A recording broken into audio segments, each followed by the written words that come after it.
You see, in this life, never you downgrade or neglect anybody.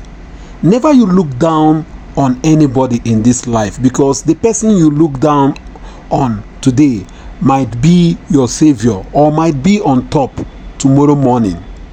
I still remembered vividly. I don't know whether you guys remembered what happened before the 2023 presidential election, when people were suggesting and were of the opinion that Kwankwaso should be Peter Obi's vice president in Labour Party. But Kwankwaso refused. According to him, he said he is more superior than Mr. Peter Obi. He is more learned than Mr. Peter Obi, that he has PhD. Now you guys should listen to Mr. Kwankwaso. Hear him. Later I will show you guys the video where he is now saying that he wants to be Mr. Peter Obi's vice president. Now, you see, one thing that I believe Southeast must learn, in addition to other things, they are very good in terms of businesses. They are very hardworking, very industrious, very this and that. But one area that they must learn is politics. In politics, they are at the bottom line. Now, if you look at the situation, the Southeast have lost out completely with APC and PDP. Zero. No president, no vice president. The only opportunity Southeast has now to be president or vice president is marriage with NNPP. And coincidentally, this NNPP was registered 21 years by an Igbo man from Anambra State. So it is even their party. It's only that I took it, and my growth was not started in the south. It started from my local government in 30 years ago, to Kano State 20-something years ago, to Nigeria, and so on and so forth. That's the growth. The growth now is even going, of course, into the southeast and south in general. So this is the golden opportunity they have. If they lose this opportunity, it will be a disaster, even for the country. Because you see, the young men and women there who think they are being sidelined, because these are some of the thinking. Now you are they are not sidelined. It's just like me now. If you like, I can go to my home and be sidelined. I am here talking to you because I work very hard based on thinking of planning and projection of things. That's why I am surviving as a human being, as a person. And by extension, my local government is relevant, my state is relevant, and so on and so forth. So if they, what they don't know is, if they miss this opportunity, it will be a disaster for the zone, because they will continue to say they are marginalized. Why nobody is marginalizing them? They are based on calculation. All these things we are doing is calculation. Me being in PDP was calculation, in APC was calculation. Even to leave the two was strategy. Now Southeast must learn how to play politics. If now I decide to become vice president to anybody in this country, NNPP will collapse. Because it's based on what we built. If you like, in the last 30 years, I was Deputy Speaker of the House of Reps. Before then, I was 17 years in Reka as a civil servant. We are talking of 47 years of very serious hard work. That is what is really holding an NPP now. And I believe that at the end of the day, those my brothers and sisters in the south, because somebody was telling me that even if our friend wants to withdraw or wants to accept VP, some people in the southeast will not accept, all sorts of thinking, which is not strategic. Look at what happened with some of our friends in southwest.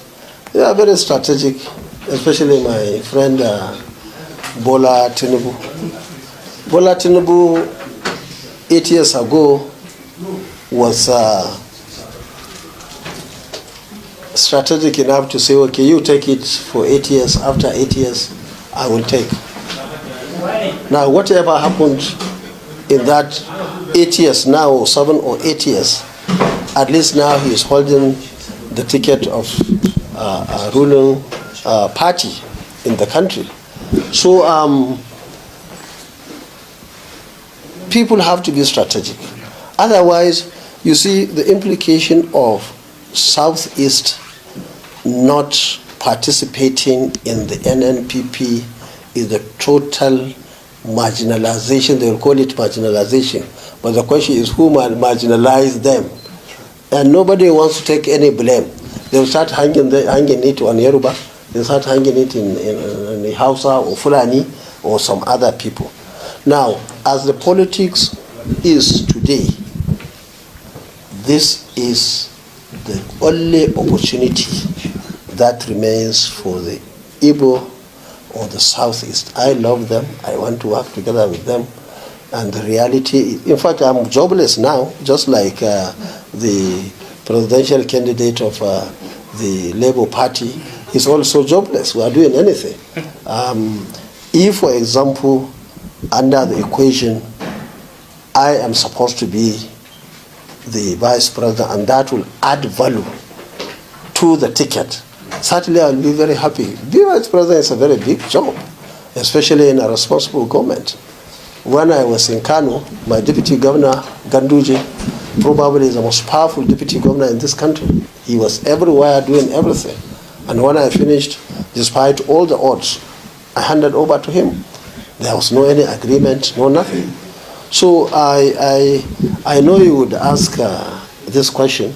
Maybe you are from the Southeast yourself. Yes, sir. Now, I think you should open your mouths and tell them, because you see the problem that is in the Southeast now is a political issue, and it must be tackled politically. If it goes like that, the Igbo will continue to detain Igbos and other people in the Southeast every Monday. All the economic activities shut. People, young men and women will continue to go and kill people because it will have an additional frustration. Because it's like they are marginal. So the best for the Southeast, and I think I need to say it for the records, is for them to come and partner maybe after 8 years, after our term. That was Kwankwaso before the 2023 presidential election. But you saw what happened. He came a distant fourth, not even with 2 million or 3 million or 4 million, but with 1 million. But Peter Obi came third with 6-point-something million. Now, Kwankwaso is now begging to be Peter Obi's vice president. Do you want Kwankwaso or do you want Yusuf Datti? Hear from Kwankwaso first. Ko da ake cewa in je in yi wa Peter Obi mataimaki. Nace ni ban da matsala, amma kawo karateriya. Ba mu ne ba mu da ilimi ba 'yan arewa? Ba mu ne sun kowa na raina mu? Ni yayansa ne a siyasa. Kuma duk abin da aka ɗauko an sa karateriya. Da ilimi, ni ba sa'ana bane a ilimi. Ni na da PhD a civil engineering. Rike mukamai ba irin mukamai ɗaya maka. Performance ɗinmu ma aikin da muka ba iri ɗaya ba a jihar su da jihar. Mun ce a kawo wanda ke cewa mu je mu ce ku kawo menene criteria da za a je ni masa. Saboda hakan an zo ma za a ce a kawo criteria. Ai hankali muke ake ko kuma wannan jama'iyya ai mu muke gina ta ba kamar PDP ba ce da duk muka zo muka haɗu waɗansu suka shigo ko APC kawai shi kenan mutum ya zo ya taka hayi. Saboda haka mu muna nan muna jira kuma a shirin muke yi magana da kowa amma duk abin da za a yi shiri da gaskiya.